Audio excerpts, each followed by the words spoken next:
ಕೂಳೂರು ಫಲ್ಗುನಿ ನದಿಗೆ ಅಡ್ಡಲಾಗಿ ಕಟ್ಟಿರುವ ಕಮಾನು ಸೇತುವೆಯು ತುಂಬಾ ಹಳೆಯದಾಗಿದ್ದು ಶಿಥಿಲ ಅವಸ್ಥೆಯಲ್ಲಿರುವ ಕಾರಣ ಸೇತುವೆಯ ಹಾಗೂ ರಸ್ತೆಯ ರಿಪೇರಿಯನ್ನು ನಡೆಸಲು ಹೆದ್ದಾರಿ ಪ್ರಾಧಿಕಾರ ಮುಂದಾಗಿದ್ದು, ಪ್ರಾಧಿಕಾರದ ಮನವಿಯ ಮೇರೆಗೆ ಮಾರ್ಚ್ 16ರಿಂದ ವಾಹನ ಸಂಚಾರ ಸೋಮವಾರ ಸಂಜೆಯಿಂದ ನಿಷೇಧಿಸಲಾಗಿದ್ದು, ಪ್ರಯಾಣಿಕರಿಗೆ ಟ್ರಾಫಿಕ್ ಜಾಮ್ನ ಬಿಸಿ ತಟ್ಟತೊಡಗಿದೆ.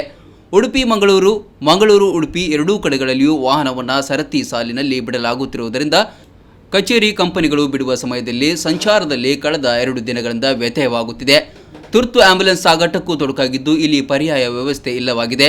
ಟ್ರಾಫಿಕ್ ವಿಭಾಗದ 50ಕ್ಕೂ ಮಿಕ್ಕಿ ಅಧಿಕಾರಿಗಳು, ಪೊಲೀಸರು ವಾಹನ ಸಂಚಾರ ಸುಗಮಗೊಳಿಸಲು ಶ್ರಮಿಸುತ್ತಿದ್ದಾರೆ. ಪರೀಕ್ಷಾ ಸಮಯವಾಗಿರುವುದರಿಂದ ಈಗಲೇ ದುರಸ್ತಿ ಕಾರ್ಯಕ್ಕೆ ಇಳಿದಿರುವುದಕ್ಕೆ ವಿದ್ಯಾರ್ಥಿಗಳ ಪೋಷಕರಿಂದ ಅಸಮಾಧಾನ ವ್ಯಕ್ತವಾಗಿದೆ.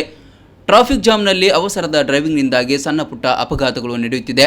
ದುರಸ್ತಿಗೆ ಇನ್ನೂ 1 ತಿಂಗಳು ಹಿಡಿಯುವ ಸಾಧ್ಯತೆ ಇದ್ದು, ಯಾವುದೇ ಕೆಲಸಕ್ಕೆ ಹೊರಡುವವರು ಕೂಳೂರು ಸೇತುವೆ ದಾಟಲು 1 ಗಂಟೆ ಮುಂಚೆ ಹೊರಡುವುದು ಉತ್ತಮ.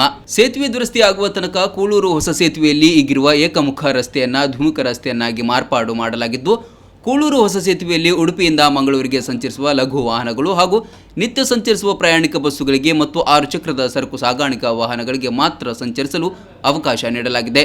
ಟ್ರಾಫಿಕ್ ಪೊಲೀಸರು ಬೃಹತ್ ವಾಹನಗಳು ಸಂಚರಿಸದಂತೆ ವಿವಿಧ ಕಂಪನಿಗಳಿಗೆ ಈಗಾಗಲೇ ಮುನ್ನೆಚ್ಚರಿಕಾ ಸೂಚನೆ ನೀಡಿದ್ದಾರೆ. ಇದರಿಂದಾಗಿ ಬೃಹತ್ ಟ್ಯಾಂಕರ್ಗಳು ಸುತ್ತು ಬಳಸಿ ಸಂಚರಿಸುವುದು ಅನಿವಾರ್ಯವಾಗಿದೆ. ಹೊಸ ಸೇತುವೆಯಲ್ಲಿ ಸುಗಮ ಸಂಚಾರಕ್ಕಾಗಿ ತಾತ್ಕಾಲಿಕ ವಿಭಾಜಕವಾಗಿ ಕೋನ್ ಅಳವಡಿಕೆ, ಎಚ್ಚರಿಕೆ ಫಲಕ ಅಳವಡಿಕೆ, ವಿದ್ಯುತ್ ದೀಪದ ವ್ಯವಸ್ಥೆ ಮತ್ತಿತರ ಸೌಲಭ್ಯ ಅಳವಡಿಸಲು ಕ್ರಮ ಕೈಗೊಳ್ಳುವಂತೆ ಸೂಚಿಸಲಾಗಿದೆ.